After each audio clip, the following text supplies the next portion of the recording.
నమస్తే, good afternoon. Welcome to స్వతంత్ర news. నేను సోనియారావు. బులెటిన్ల ముందుగా హెడ్లైన్ చూద్దాం. సీఎం జగన్ పై రాయితో దాడి కేసులో నిందితుల అరెస్ట్. కాసేపట్లో నిందితులను కోర్టులో హాజరుపరచనున్న పోలీసులు.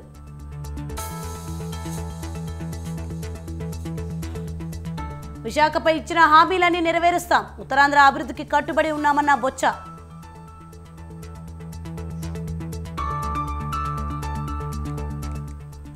బీఆర్ఎస్ కు బీజేపీ బి టీం అంటూ తప్పుడు ప్రచారం. బీజేపీ ఎవరికి బి టీం కాదన్న కిషన్ రెడ్డి.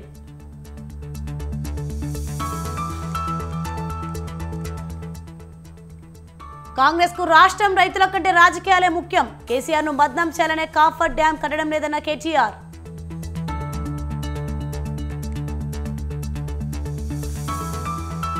తెలుగు రాష్ట్రాల్లో జోరుగా నామినేషన్ల ప్రక్రియ. నియోజకవర్గాల్లో నామినేషన్లు వేస్తున్న అభ్యర్థులు.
బ్రేకింగ్ న్యూస్ చూస్తున్నాం. నెల్లూరు జిల్లాలో ఉద్రిక్తత వాతావరణం నెలకొంది.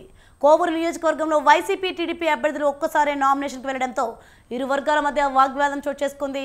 ఇది కాస్త తోపులాటకు దారితీసింది. దీంతో రంగంలోకి పోలీసులు దిగి అడ్డుకునే ప్రయత్నం చేశారు. ఈ క్రమంలో తెలుగు తమ్ముళ్లపై లాఠీ చార్జ్ చేశారు పోలీసులు. దీంతో వైసీపీ పోలీసులకు వ్యతిరేకంగా నినాదాలు చేశారు టీడీపీ శ్రేణులు. వైసీపీ వర్గానికి పోలీసులు తొత్తులా వ్యవహరిస్తున్నారని ఆగ్రహం వ్యక్తం చేశారు.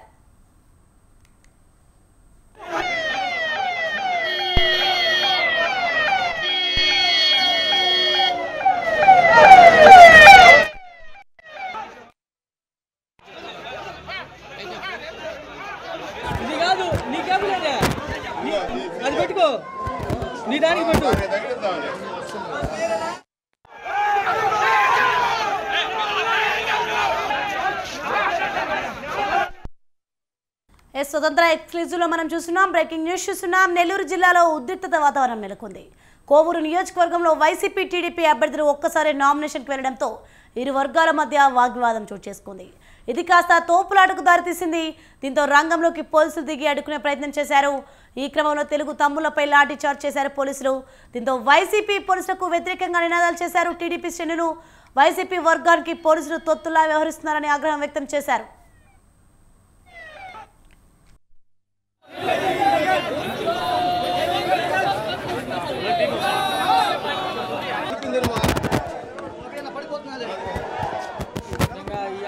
నువ్వు నా మంట దెంకొచ్చు, నువ్వు నాకే పెట్టు అబ్బి.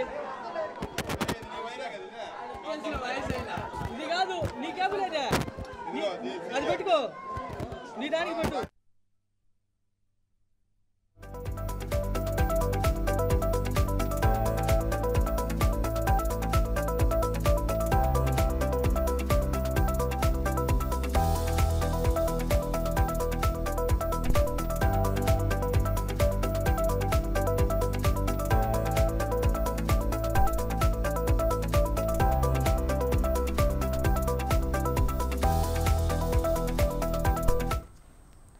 బ్రేకింగ్ న్యూస్ చూస్తున్నాం మనం. ఏపీ సీఎం జగన్ పై రాయితో దాడి చేసిన కేసులో నిందితులను పోలీసులు కోర్టులో హాజరుపరచనున్నారు.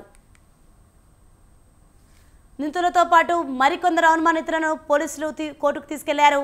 సిమెంట్ రాయి ముక్కతో బస్కు సమీపంలోని వివేకానంద స్కూల్ పక్కన రోడ్డుపై నుంచి దాడి చేసినట్లు పోలీసులకు నిందితులు తెలిపినట్టు సమాచారం. ప్రధాన నిందితుడితో పాటు అదుపులోకి తీసుకున్న మిగతా వారి నుంచి స్టేట్మెంట్ పోలీసులు రికార్డ్ చేసినట్టు తెలుస్తోంది. రాయితో దాడి చేసిన అనంతరం నిందితులు ఇళ్లకు వెళ్లిపోయినట్లు పోలీసులు గుర్తించారు.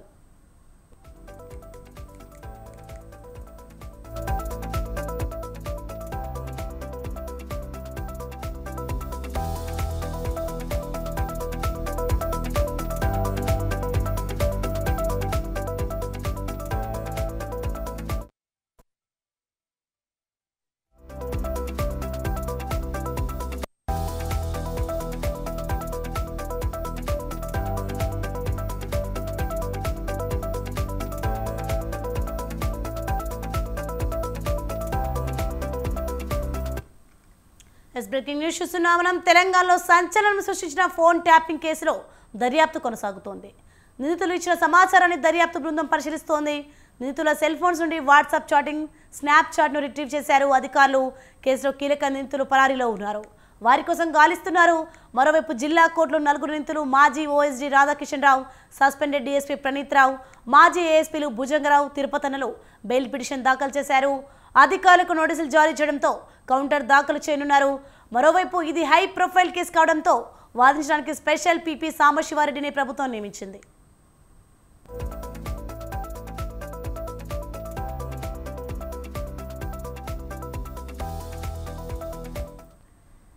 బ్రేకింగ్ న్యూస్ చూస్తున్నాం. మనం తెలంగాణలో సంచలనం సృష్టించిన ఫోన్ ట్యాపింగ్ కేసులో దర్యాప్తు కొనసాగుతోంది. నిందితులు ఇచ్చిన సమాచారాన్ని దర్యాప్తు బృందం పరిశీలిస్తోంది. నిందితుల సెల్ ఫోన్స్ నుండి వాట్సాప్ చాటింగ్, స్నాప్ చాట్ను రిట్రీవ్ చేశారు అధికారులు. కేసులో కీలక నిందితులు పరారీలో ఉన్నారు. వారి కోసం గాలిస్తున్నారు. మరోవైపు జిల్లా కోర్టులో 4 నిందితులు మాజీ ఓఎస్డీ రాధాకిషన్ రావు, సస్పెండెడ్ డీఎస్పీ ప్రణీత్ రావు, మాజీ ఏఎస్పీలు భుజంగరావు, తిరుపతన్నలు బెయిల్ పిటిషన్ దాఖలు చేశారు. అధికారులకు నోటీసులు జారీ చేయడంతో కౌంటర్ దాఖలు చేయనున్నారు. మరోవైపు ఇది హై ప్రొఫైల్ కేసు కావడంతో వాదించడానికి స్పెషల్ పీపీ సాంబశివారెడ్డిని ప్రభుత్వం నియమించింది. రైట్కి ఇదే అంశంపై మరింత సమాచారం మా ప్రతినిధి ఉషా ఫోన్లలో అందిస్తారు. ఉషా, చెప్పండి, తెలంగాణలో సంచలనం సృష్టించిన ఫోన్ ట్యాపింగ్ కేసులో దర్యాప్తు కొనసాగుతున్నట్లు చూస్తున్నాం. దీని మీద అప్డేట్స్ ఏంటి? తెలంగాణ వ్యాప్తంగా సంచలనం సృష్టించినటువంటి ఫోన్ ట్యాపింగ్ వ్యవహారంలో కాస్త స్వల్ప ఏదైతే విరామం అనంతరం ఈ ఫోన్ ట్యాపింగ్ వ్యవహారానికి సంబంధించి దర్యాప్తు బృందం అయితే వేగవంతం చేసినట్టుగా తెలుస్తుంది. ఈ కేసుకి సంబంధించి ఇది ఇప్పటికే హై ప్రొఫైల్ కేసు కాబట్టి ఇందులో ఉన్నటువంటి వ్యక్తులు కూడా హైలీ ఇన్ఫ్లుయెన్స్ ఉన్నటువంటి వ్యక్తులు కాబట్టి వీరికి సంబంధించినటువంటి దర్యాప్తు మేరకు ఇప్పటికే ఓఎస్డీ మాజీలుగా ఇప్పటికే సస్పెండ్ అయ్యి మాజీలుగా ఉన్నటువంటి వారు రాజీనామాలు చేసి ఉన్నటువంటి మాజీలు ఎవరైతే ఉన్నారో రాధాకిషన్ రావు, భుజంగరావు, అలాగే తిరుపతన్న, ప్రణీత్ రావు, ఈ 4గురిని విచారించినటువంటి దర్యాప్తు బృందం వీళ్ళ వద్ద నుంచి చాలా అనేక సమాచారాన్ని సేకరించారు. ఈ దర్యాప్తుకి సంబంధించి ఏదైతే స్నాప్ చాట్ అలాగే వాట్సాప్ ఈ 2 కూడా కీలకంగా ఉన్నాయి కాబట్టి దీనికి సంబంధించినటువంటి సర్వర్స్ ఎవరైతే ఉన్నారో వారికి కూడా నోటీసులు ఇవ్వడం కూడా జరిగింది. ఈ దర్యాప్తు మొత్తంలో కూడా కీలకంగా ఉన్నటువంటి ఎవిడెన్స్ టెక్నికల్ ఎవిడెన్స్, ఈ టెక్నికల్ ఎవిడెన్స్ కి సంబంధించినటువంటి ఆధారాలకు సంబంధించి మాత్రమే ఇప్పటి వరకు కూడా జాప్యత ఏర్పడింది అనేసి తెలుస్తోంది. ఏదైతే హ్యూమన్ ఇంటెలిజెన్స్ లో భాగంగా ఫిజికల్ గా వీళ్ళందరినీ కూడా విచారించినప్పటికీ 4 ఇచ్చినటువంటి సమాచారంతో పాటు టెక్నికల్ ఎవిడెన్స్ లో భాగంగా స్నాప్ చాట్, వాట్సాప్ ఈ 2 ఇన్ఫర్మేషన్ కూడా ఎఫ్ఎస్ఎల్ రిపోర్ట్ రావాల్సి ఉంది కాబట్టి అధికారులకు ఇవి కూడా వస్తే దర్యాప్తుకు సంబంధించి ఇంకా మరింత వేగవంతం అయ్యే అవకాశం ఉంటుంది. మరోవైపు ఈ కేసులో ఇప్పటికీ అబ్స్కాండింగ్ లో ఉన్నటువంటి వ్యక్తులు ఎవరెవరైతే ఉన్నారో వారందరికీ సంబంధించి కూడా పోలీసులు కొందరికైతే లుకౌట్ నోటీసులు జారీ చేశారు. లుకౌట్ నోటీస్ లో భాగంగా మాజీ ఓఎస్డీ రాధాకిషన్ రావు ఇప్పటికే వచ్చి దర్యాప్తుకు పూర్తి స్థాయిలో సహకరించినట్టుగా కూడా మనం చూసుకోవచ్చు. మరోవైపు A1 గా ఉన్నటువంటి ఏదైతే ప్రభాకర్ ఎవరైతే ఉన్నారో అతను విదేశాల్లో ఉన్నారు. ఈ కేసులో కీలకంగా ఉన్నటువంటి వ్యక్తులు ఎవరెవరైతే ఉన్నారో వారందరికీ సంబంధించి కూడా నోటీసులు ఇప్పటికే ఏదైతే 41A CRPC కింద నోటీసులు కూడా ఇవ్వడం జరిగింది. మరికొద్ది రోజుల్లో ఈ కేసుకి సంబంధించి ఈ హై ప్రొఫైల్ కేసుకి సంబంధించి సాంబశివరావు ఏదైతే ఫోన్ ట్యాపింగ్ వ్యవహారానికి సంబంధించి స్పెషల్ పీపీ ఎవరైతే సాంబశివారెడ్డి ఎవరైతే ఉన్నారో ఇతన్ని ప్రభుత్వం నియమించే ఆలోచనలో ఉండేది. మొత్తం బెయిల్ పిటిషన్ కి సంబంధించి ఇప్పటికీ 4 కూడా రాధాకిషన్ రావు, ప్రణీత్ రావు, తిరుపతన్న, భుజంగరావు ఈ బెయిల్ పిటిషన్ కి సంబంధించి కూడా పిటిషన్ దాఖలు చేస్తున్నారు నాంపల్లి కోర్టులో. ఈ కేసుకి సంబంధించి బెయిల్ తిరస్కరించే అవకాశం ఉన్న నేపథ్యంలో కొన్ని ఏదైతే వీరు చేసినటువంటి ఫోన్ ట్యాపింగ్ వ్యవహారంలో నిందితుల లిస్ట్ లో వీళ్ళు ప్రధాన ఆరోపణలు ఎదుర్కొంటున్నారు కాబట్టి వీరికి సంబంధించినటువంటి ఇన్ఫర్మేషన్ మొత్తం కూడా ఏదైతే టెలిగ్రాఫ్ యాక్ట్ కూడా నమోదు చేయాలనుకోవడంలో ఉన్నారు కాబట్టి ప్రభుత్వం ఈ కేసులో ఈ 4గురికి కూడా బెయిల్ ఇచ్చినట్టయితే సాక్ష్యాధారాలను తారుమారు చేసే అవకాశం ఉంటుందన్న కోణంలోనే దర్యాప్తు బృందం కూడా మరో పిటిషన్ కూడా నాంపల్లి కోర్టులో వేసుకోవడం జరిగింది. మొత్తం మీద చూస్తున్నట్టయితే ఫోన్ ట్యాపింగ్ వ్యవహారంలో తీగ లాగితే డొంక కదులుతుందే గానీ ఈ కేసుకి సంబంధించి ముందుకు వెళ్ళడానికైతే కేవలం టెక్నికల్ ఎవిడెన్స్ ఏదైతే రీట్రైవ్ కి సంబంధించి ఫోన్ మొబైల్ రీట్రైవ్ కి సంబంధించి కావచ్చు, ఎఫ్ఎస్ఎల్ నివేదిక కావచ్చు, ఇవన్నీ కూడా బలం చేకూర్చే అవకాశం ఉంటుంది. ఈ నివేదికల కోసమే ఆలస్యం అవుతోంది కానీ ఈ కేసుకి సంబంధించినటువంటి వ్యక్తులు ఎవరెవరైతే ఉన్నారో ఇందులో ఉన్నటువంటి మొదళ్ల నుంచి ఈ కేసును మొత్తాన్ని కూడా ఎలాగైనా ఛేదించాలన్న కోణంలోనే పంజాగుట్ట పోలీసులు పిటిషన్ దాఖలు చేసుకున్నారు.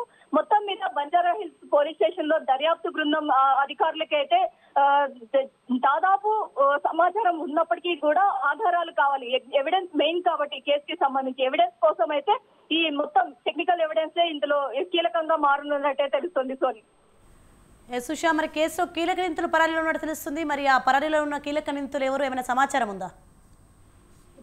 ఇప్పటికే సర్వర్లకు సంబంధించి మొత్తం తెలంగాణ రాష్ట్ర వ్యాప్తంగా వీరు ఏర్పరచుకున్నటువంటి సర్వర్లు ఏవైతే ఉన్నాయో వాటికి సంబంధించినటువంటి కానిస్టేబుల్ దగ్గర నుంచి సిఐ స్థాయి వరకు డీసీపీ స్థాయి వరకు ప్రతి ఒక్కరు కూడా ఇందులో అరాచకమే చేశారు.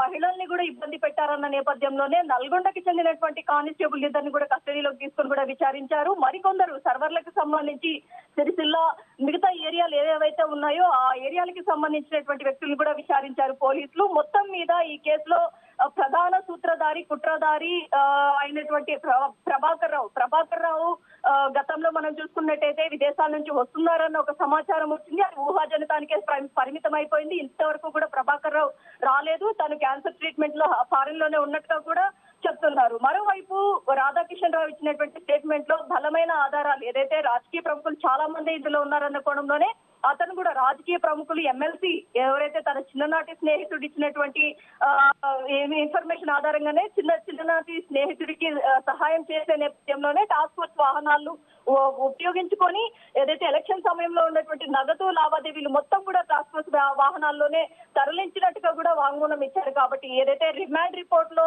రాధాకిషన్ రావు ఇచ్చినటువంటి కీలక సమాచారము అలాగే ఎఫ్ఎస్ఎల్ నివేదిక ఇవన్నీ కూడా బలం చేకూర్చే అవకాశం ఉంటుంది. కాబట్టి ఈ ఫోన్ ట్యాపింగ్ వ్యవహారంలో మరింత ముందుకు సాగడానికి ప్రభుత్వం అయితే ఒక పీపీని సామర్థ్య రెడ్డిని అయితే నియమించే ఆలోచనలు అయితే ఉన్నట్టుగా తెలుస్తోంది. Soni. Okay, right, thanks for the information Usha.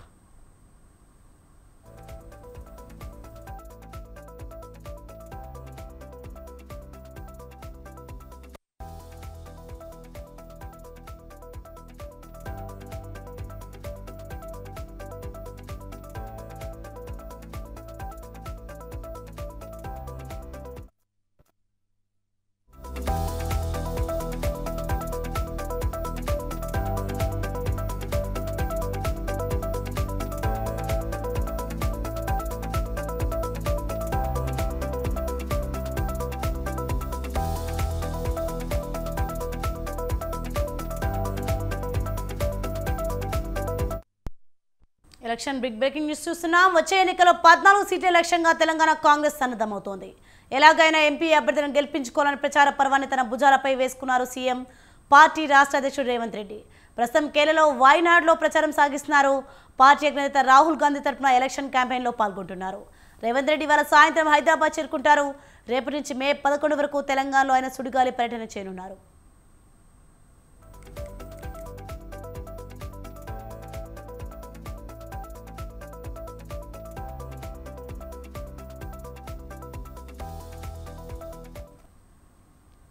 Telangana వ్యాప్తంగా 50 సభలు 15 రోడ్ షోలకు కాంగ్రెస్ ప్లాన్ చేస్తోంది. మెదక్, వరంగల్, భువనగిరి, మహబూబ్ నగర్, మహబూబాబాద్ అభ్యర్థుల నామినేషన్ల దాఖలు సందర్భంగా నిర్వహించే ర్యాలీలో సీఎం రేవంత్ పాల్గొననున్నారు. ఒక్కో లోక్సభ నియోజకవర్గంలో కనీసం 3 చోట్ల సీఎం సభలు నిర్వహించేలా కాంగ్రెస్ పార్టీ కసరత్తు చేస్తోంది. రేపు మహబూబ్ నగర్ అభ్యర్థి వంశీచందర్ రెడ్డి నామినేషన్ ర్యాలీకి రేవంత్ వెళ్లనున్నారు. సాయంత్రం మహబూబాబాద్లో జరిగే బహిరంగ సభలో పాల్గొంటారు. ప్రచారంలో 100 రోజుల ప్రభుత్వ పాలనను వివరిస్తారు.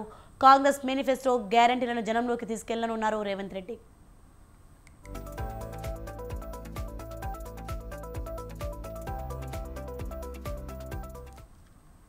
లోక్సభ ఎన్నికలను కాంగ్రెస్ పార్టీ అత్యంత ప్రతిష్టాత్మకంగా తీసుకుంది. ముఖ్యంగా నేషనల్ స్టార్ క్యాంపెయినర్గా సీఎం రేవంత్ పై కీలకమైన బాధ్యతలు పెట్టారు. కాంగ్రెస్ పార్టీ 3 రాష్ట్రాల్లో మాత్రమే అధికారంలో ఉంది. కర్ణాటక, తెలంగాణ, హిమాచల్ ప్రదేశ్ రాష్ట్రాల్లో మాత్రమే కాంగ్రెస్ పార్టీ అధికారంలో ఉంది. సీఎం రేవంత్ వాగ్దాటిగా మాట్లాడతారు. తూటాల లాంటి మాటలతో రాజకీయ ప్రత్యర్థులపై విరుచుకుపడతారు. పదులైన విమర్శలతో ప్రత్యర్థులను ఉక్కిరిబిక్కిరి చేయడంలో రేవంత్ రెడ్డి దిట్ట. దాంతో రేవంత్కు నేషనల్ స్టార్ క్యాంపెయినర్గా కీలకమైన బాధ్యతలు అప్పగించింది కాంగ్రెస్. రైట్, ఇది అంశంపై మరింత సమాచారం మా ప్రతినిధి రాజు ఫోన్ లైన్లో అందిస్తారు. ఎస్ రాజు, చెప్పండి, వచ్చే ఎన్నికల్లో 14 సీట్ల లక్ష్యంగా తెలంగాణ కాంగ్రెస్ సన్నద్ధమవుతుంది. దీనిపైన అప్డేట్స్ ఏంటి? రైట్ తోని కాంగ్రెస్ పార్టీ రానున్న పార్లమెంట్ ఎన్నికల మీద పూర్తిగా ఫోకస్ చేసింది. తెలంగాణలో అధికారంలో ఉంది కాబట్టి ఇక్కడ అత్యధిక స్థానాలు కైవసం చేసుకోవాలనేటటువంటి భావంలో కాంగ్రెస్ పార్టీ ఉంది. దానిలో భాగంగానే 17 పార్లమెంట్ నియోజకవర్గాలలో దాదాపు 14 పైగా పార్లమెంట్ స్థానాలను కైవసం చేసుకోవాలనేటటువంటి వ్యూహాత్మకంగా అడుగులు వేస్తా ఉంది. అందులో భాగంగానే సీఎం రేవంత్ రెడ్డికి నేషనల్ స్టార్ క్యాంపైనర్ గా ఇప్పటికే పార్టీ నియమించింది. ఆయన తెలుగు ప్రజలు ఎక్కడైతే ఎక్కువగా ఉందో అటు ఏపీ, తెలంగాణ, మహారాష్ట్ర, ఇతర రాష్ట్రాల నుంచి మొత్తం ఓవరాల్ గా 7 రాష్ట్రాల నుంచి ఆయన ప్రచారాల్లో భాగం కావాలనేటటువంటి విజ్ఞప్తులు కూడా ఆయనకు రావడం అనేది జరిగింది. అయితే దీంతో పాటుగానే దేశవ్యాప్తంగా కాంగ్రెస్ పార్టీ రావడం ఎంత ముఖ్యం, దాంతో పాటుగానే రేవంత్ రెడ్డి కీలకంగా పిసిసిగా ఉన్న తెలంగాణలో కూడా అత్యధిక స్థానాలు కైవసం చేసుకునేందుకు కూడా రేవంత్ రెడ్డి షెడ్యూల్ ఇప్పటికే ఫిక్స్ అయింది. ముఖ్యంగా రేపు ఇప్పటికే 2 రోజుల పాటు ఇవాళ కూడా వాయనాడ్ లో ప్రచారం చేసినటువంటి సీఎం రేవంత్ రెడ్డి ఇవాళ హైదరాబాద్ కు చేరుకుంటారు. రేపటి నుంచి వరుసగా మే 11వ తేదీ వరకు కూడా వరుస ప్రచారంలో దూసుకుపోనున్నారు. సుడిగాలి పర్యటన చేయనున్నారు. కాంగ్రెస్ పార్టీ గెలుపు కోసం ఆయన కీలకంగా కృషి చేయనున్నారు. రేపు మహబూబ్ నగర్ ఉమ్మడి జిల్లా కిందకి వస్తుంది. ఉమ్మడి మహబూబ్ నగర్ జిల్లాలో రేవంత్ రెడ్డి కొడంగల్ నియోజకవర్గం కూడా భాగం కాబట్టి దాన్ని ఎట్టి పరిస్థితుల్లో కైవసం చేసుకోవాలనేటటువంటి భావనలో రేవంత్ రెడ్డి ఉన్నారు. అందుకే దాదాపుగా ఇప్పటికే ఆ నియోజకవర్గానికి సంబంధించి పార్లమెంట్ నియోజకవర్గానికి సంబంధించి ఇప్పటికే వరుస సభలు సమావేశాలు నిర్వహిస్తూ ఉన్నారు.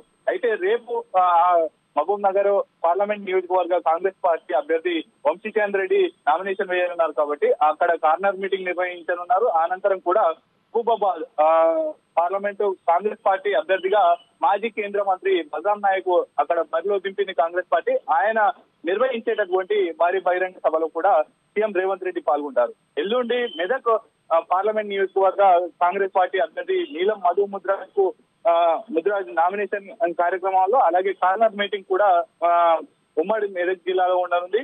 ఆ అనంతరం ఆయన కర్ణాటక ప్రచారంలో భాగం కానున్నారు. 20వ తేదీన ఆయన సాయంత్రం కర్ణాటక ప్రచారంలో కూడా పాల్గొంటారు. అనంతరం 21వ తేదీన భువనగిరి నియోజకవర్గం ఆయన ప్రతిష్టాత్మకంగా తీసుకున్నారు సీఎం రేవంత్ రెడ్డి. ఆయన సన్నిహితుడైనటువంటి చామల కిరణ్ కుమార్ రెడ్డికి పట్టుబట్టి ఆ టికెట్ ఇప్పించారు కాబట్టి ఆ గెలుపు బాధ్యతలు మొత్తం ఆ నియోజకవర్గంలో ఉన్నటువంటి నేతలు అలాగే సమన్వయంతో నడవాలంటూ కూడా సీఎం రేవంత్ రెడ్డి ఒక మెట్టు దిగి వచ్చి కోమటిరెడ్డి రాజగోపాల్ రెడ్డి నివాసానికి వెళ్లి అక్కడ సనా సమావేశంలో కూడా పాల్గొన్నారు. అయితే ఆ 21వ తేదీన చామల కిరణ్ కుమార్ రెడ్డి నిర్వహించబోయేటటువంటి భారీ ర్యాలీ దాదాపు 1,00,000 మందితో ఈ యొక్క నామినేషన్ వేసే కార్యక్రమం ఉంటుంది. ఆ కార్యక్రమంలో కూడా సీఎం రేవంత్ రెడ్డి పాల్గొంటారు. అనంతరం 22వ తేదీన ఆదిలాబాద్ నుంచి కాంగ్రెస్ పార్టీ అభ్యర్థిగా పోటీ చేస్తున్నటువంటి ఆశ్రమ్ సుగ్నా వేసే నామినేషన్ కార్యక్రమంలో అనంతరం నిర్వహించేటటువంటి బహిరంగ సభలో కూడా ఆయన పాల్గొంటారు. 23వ తేదీన నాగర్ కర్నూలు నియోజకవర్గం నుంచి టిపిసిసి సీనియర్ ఉపాధ్యక్షుడు రేవంత్ రెడ్డికి అత్యంత సన్నిహితుడిగా ఉన్న మల్లు రవి బహిరంగ సభ ఉంటుంది అక్కడ నాగర్ కర్నూలు నియోజకవర్గంలో. ఆ సభలో కూడా పాల్గొన్నారు. అనంతరం 24వ తేదీన జహీరాబాద్ కాంగ్రెస్ పార్టీ అభ్యర్థిగా ఉన్న సురేష్ శెట్కర్ ఆయన నిర్వహించేటటువంటి బహిరంగ సభలో పాల్గొంటారు. అనంతరం సాయంత్రం వరంగల్ లో నిర్వహించేటటువంటి బహిరంగ సభలో కూడా పాల్గొంటారు. అంటే సీఎం రేవంత్ రెడ్డి ఒకవైపు రాష్ట్రంలో ఉన్నటువంటి 17 నియోజకవర్గాల్లో భాగమైనటువంటి ఒక్కో పార్లమెంట్ నియోజకవర్గం కింద ఉన్నటువంటి 7 అసెంబ్లీ నియోజకవర్గాల్లో దాదాపు 2 అసెంబ్లీ నియోజకవర్గాలకు కలిపి ఈ యొక్క ఉన్న టైంలో ప్రచారం మే 11వ వరకు ముగుస్తుంది కాబట్టి నిర్వహించేటటువంటి భారీ బహిరంగ సభలు 2 నియోజకవర్గాలకు కలిపి పోటీ ఉండేలా ప్లాన్ చేస్తా ఉన్నారు.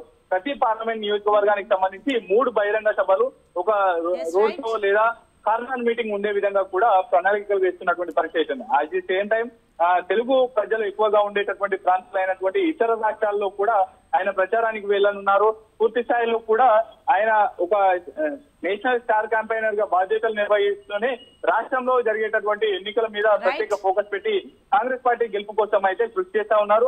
ఇప్పటికే నియోజకవర్గాల వారిగా సమీక్షలు నిర్వహించిన అనంతరం కూడా ఇప్పటికే రేపటి నుంచి వేసేటటువంటి నామినేషన్లు ఏవైతే ఉన్నాయో వాటిలో కూడా ఆయన పాల్గొంటూ కూడా అటు బీఆర్ఎస్ పాలనను ఇటు బీజేపీ పాలన తెలంగాణకు ఏం చేయలేదు. అలాగే 100 రోజుల కాంగ్రెస్ పాలన కూడా తెలంగాణ ప్రజలు రిఫరెండంగా భావించి కాంగ్రెస్ పార్టీకి ఓటు వేయాలని విజ్ఞప్తి చేయనున్నారు Soni. Right, thank you Raju.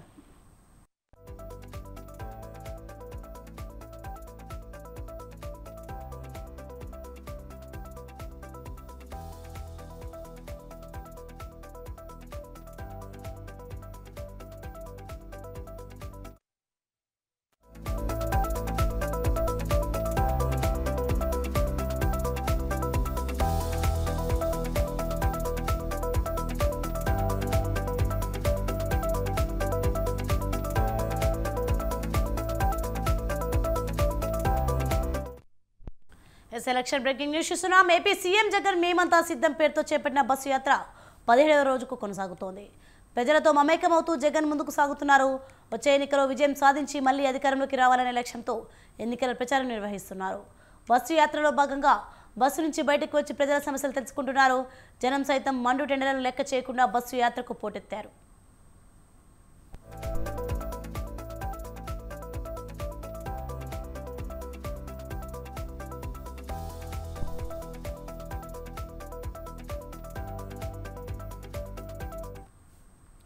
Jagan bus యాత్ర పశ్చిమ గోదావరి జిల్లా నుంచి కోనసీమ జిల్లాలోకి ప్రవేశించింది. సిద్ధాంతం బ్రిడ్జ్ పై నుంచి కొత్తపల్లి నియోజకవర్గంలోకి కొనసాగుతోంది. ఈతకోట, రావులపాలెం, జొన్నాడ మీదుగా పొట్టిలంక వరకు యాత్ర సాగనుంది. రాజమండ్రి రూరల్లో కడుపులంక, వేమగిరి, మోరంపూడి మీదుగా తాడితోట జంక్షన్, చర్చి సెంటర్, దేవి చౌక్, పేపర్ మిల్ సెంటర్, దివాన్ చెరువు, రాజానగరం మీదుగా రాజాపురం చేరుకుంటారు జగన్.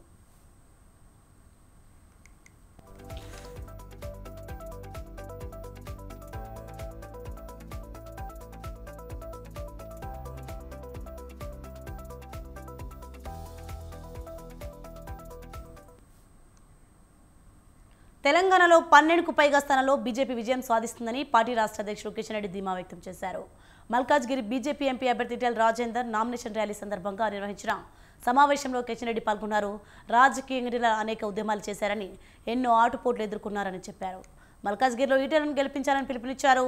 ఐక్యమత్యంతో పనిచేయాలని కార్యకర్తలు, నేతలకు సూచించారు. సికింద్రాబాద్ కంటోన్మెంట్ అసెంబ్లీ ఉప ఎన్నిక కూడా కీలకమని, అక్కడ పార్టీ అభ్యర్థి వంశ తిలక్ను గెలిపించాలని కోరారు. కాంగ్రెస్ ఏం చేసినా తమ గెలుపును ఆపలేదని కిషన్ రెడ్డి చెప్పారు.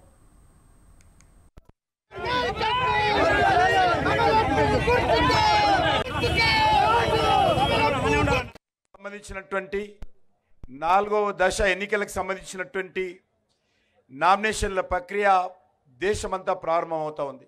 మన తెలంగాణ, ఆంధ్రప్రదేశ్ రాష్ట్రంలో కూడా ఈ రోజు నుంచి నామినేషన్ల ప్రక్రియ ప్రారంభమైంది. మొదటి రోజే మల్కాజ్గిరి నుంచి మన యొక్క ఈటెల రాజేందర్ గారు నామినేషన్ వేస్తూ ఉన్నారు. రాజకీయంగా అనేక ఉద్యమాలు చేసి, అనేక పోరాటాలు చేసి, అనేక ఆటుపోట్లను ఎదుర్కొని ఈరోజు మన యొక్క మల్కాజ్గిరి నుంచి భారతీయ జనతా పార్టీ తరఫున మరి మన పార్టీ ఎంపిక చేయడం జరిగింది. తెలంగాణకు సంబంధించినటువంటి మోదీ ఉంటేనే దేశ రూపురేఖలు మారతాయని బీజేపీ అభ్యర్థి ఈటెల రాజేందర్ అన్నారు. మోదీ పాలన వల్లే భారతీయులకు విదేశాల్లో గౌరవం పెరిగిందని చెప్పారు. ఈ ఎన్నికలు ప్రత్యేక వాతావరణంలో జరుగుతున్నాయని తెలిపారు. 50 రోజులుగా ప్రజల అభిప్రాయాలు విన్నామన్న ఈటెల ఫిర్ ఏక్ బార్ మోదీ సర్కార్ అని ప్రజలు అంటున్నారని చెప్పారు. ఎక్కడ చూసినా ఆప్ కీ బార్ 400 పార్ నినాదాలు వినిపిస్తున్నాయని ఈటెల అన్నారు.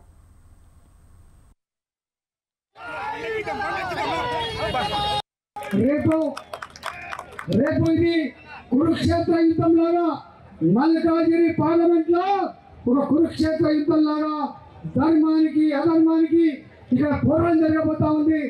గతంలో ముఖ్యమంత్రి ఏ కుట్రలు చేసిండో, ఏ డబ్బు నమ్ముకున్నాడో, ఏ దౌర్జన్యం నమ్ముకున్నాడో, మళ్ళీ ఆ దౌర్జన్యమే, ఆ డబ్బే నమ్ముకున్నాడు ఈ ముఖ్యమంత్రి గారు కూడా.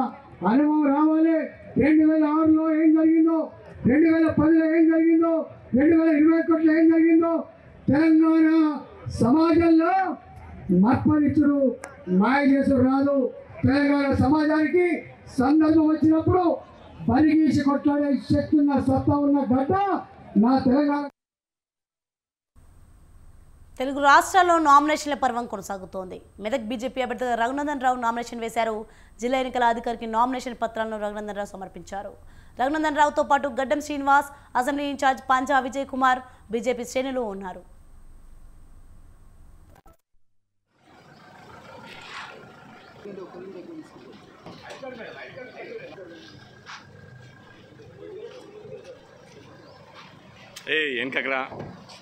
వెనక కోసం అందరూ వస్తారు కదా బాబు. ఏపీలో నామినేషన్ల సందడి షురూ అయింది. ఇవాళ దశమి కావడంతో తిరుపతి, చిత్తూరు జిల్లాలో మంచి ముహూర్తం వేళ నామినేషన్లు దాఖలు చేశారు పలువురు అభ్యర్థులు. శ్రీకాళహస్తి నియోజకవర్గం నుంచి నామినేషన్ దాఖలు చేశారు సుధీర్ రెడ్డి. ఈ సందర్భంగా పెద్ద ఎత్తున స్వాగతం పలికారు ఉమ్మడి పార్టీ శ్రేణులు. ఎన్నికల కోడ్ ఆంక్షల నిబంధనలను బేఖాతరు చేయకుండా నామినేషన్ ప్రక్రియ కొనసాగుతోంది. దీనికి సంబంధించిన మరింత సమాచారం మా ప్రతినిధి జేజీరామ్ అందిస్తారు. నామినేషన్ల పర్వం కూడా ప్రారంభమైంది. ప్రస్తుతం మనం తిరుపతి జిల్లా శ్రీకాళహస్తి వద్ద ఉన్నాము. శ్రీకాళహస్తిలో కూడా తెలుగుదేశం పార్టీకి సంబంధించినటువంటి అభ్యర్థి ఎవరైతే ఉన్నారో ఆ అభ్యర్థి కూడా పెద్ద ఎత్తున నామినేషన్ దాఖలు చేసేటువంటి పరిస్థితి కనపడుతుంది. బొజ్జల సుధీర్ రెడ్డి ప్రతి ఒక్కరూ కూడా అతని యొక్క తెలుగుదేశం పార్టీకి సంబంధించినటువంటి నేతలందరూ కూడా అతనికి సపోర్ట్ చేస్తూ, అతని కార్యకర్తలంతా కూడా సపోర్ట్ చేస్తూ వెనక నడిచేటువంటి పరిస్థితి కనపడుతుంది. చేతులెత్తి వందనం చేస్తూ ప్రతి ఒక్కరి లోపలికి వెళ్ళేటువంటి పరిస్థితి కనపడుతుంది. ఈ యొక్క భారతీయ జనతా పార్టీ సంబంధించినటువంటి కోలా ఆనంద్, అదేవిధంగా ఎమ్మెల్యే అభ్యర్థి బొజ్జల సుధీర్ రెడ్డి, అదేవిధంగా మరో రకంగా చూసుకున్నట్టయితే ఎంపీ అభ్యర్థి వరప్రసాద్, అదేవిధంగా కొంతమంది స్థానిక నేతలు, గతంలో ఉన్నటువంటి మాజీ ఎమ్మెల్యే ఎస్సీవి నాయుడు, వీళ్ళందరూ కూడా పూర్తిగా కూడా యొక్క నామినేషన్కి సంబంధించినటువంటి పేపర్స్ తీసుకొని మొత్తం కూడా ఈ యొక్క ఆర్ఓ కార్యాలయానికి వెళ్ళేటువంటి పరిస్థితి కనపడుతుంది. ఎవరైతే నామినేషన్లు వేస్తున్నారో వాళ్ళని, అదేవిధంగా వాళ్ళని బలపరిచేటువంటి వ్యక్తులు తప్ప మిగతా ఎవరిని కూడా పోలీస్ సిబ్బంది లోపలికి వెళ్లకుండా కూడా చర్యలు తీసుకున్నటువంటి పరిస్థితి కనపడుతుంది. ఎలక్షన్ కమిషన్కు సంబంధించినటువంటి రూల్స్ అండ్ రెగ్యులేషన్స్ కూడా ప్రతి ఒక్కటి తూచా తప్పకుండా పాటించేటువంటి పరిస్థితి కనపడుతుంది. అంటే ప్రతి ఒక్కరూ పెద్ద ఎత్తున ఈ యొక్క దాదాపు 2-3 గంటల పాటు ఉదయం 7 గంటలకు ఈ యొక్క కాళహస్తి నియోజకవర్గంలో మనం చూసుకున్నట్టయితే ప్రత్యేకించి తెలుగుదేశం పార్టీకి సంబంధించిన వాళ్ళు కావచ్చు, జనసేన పార్టీకి సంబంధించిన వాళ్ళు కావచ్చు, మరోవైపు మనం చూసుకున్నట్టయితే భారతీయ జనతా పార్టీకి సంబంధించిన ప్రతి ఒక్కరూ కూడా పెద్ద ఎత్తున ర్యాలీలాగా కూడా కాళహస్తి నియోజకవర్గంలో చేశారు.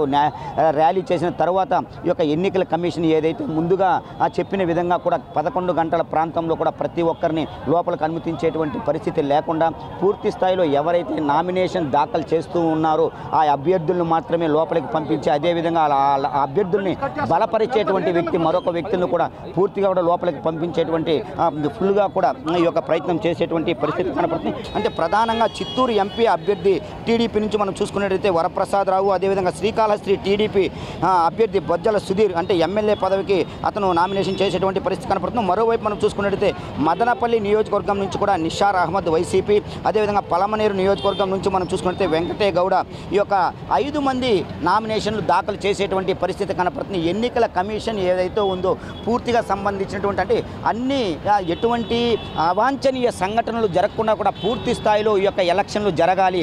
ఎన్నికల కమిషన్ ఇచ్చినటువంటి ఈ యొక్క నిబంధనలు ఏవైతే ఉన్నాయో ఈ నిబంధనలు తూచా తప్పకుండా కూడా ఈ ఆర్ఓకు సంబంధించినటువంటి అధికారులు పూర్తి స్థాయిలో కూడా ఈ యొక్క సీసీ కెమెరాల పర్యవేక్షణలో కూడా ఈ యొక్క మొత్తం తంతంతా జరిగేటువంటి పరిస్థితి కనపడుతుంది. నామినేషన్లు వేసేటువంటి అభ్యర్థులు, వాళ్ళని బలపరిచేటువంటి నాయకులు మాత్రమే లోపలికి అలో చేస్తున్నారు. పూర్తిగా కూడా 11 గంటల నుంచి 3 గంటల వరకు కూడా ఈ యొక్క నామినేషన్ ప్రక్రియ కొనసాగుతూనే ఉంటుంది. ఇవాళ దశమి రోజు పురస్కరించుకుని పెద్ద ఎత్తున నామినేషన్లు దాఖలు చేసేటువంటి పరిస్థితి కనపడుతుంది. కెమెరామెన్ లోకేష్తో జేజీరామ్, స్వతంత్ర టీవీ, శ్రీకాళహస్తి నియోజకవర్గం నుంచి. Yes, KV Bulletin updates. For more updates, keep watching Swatantara News.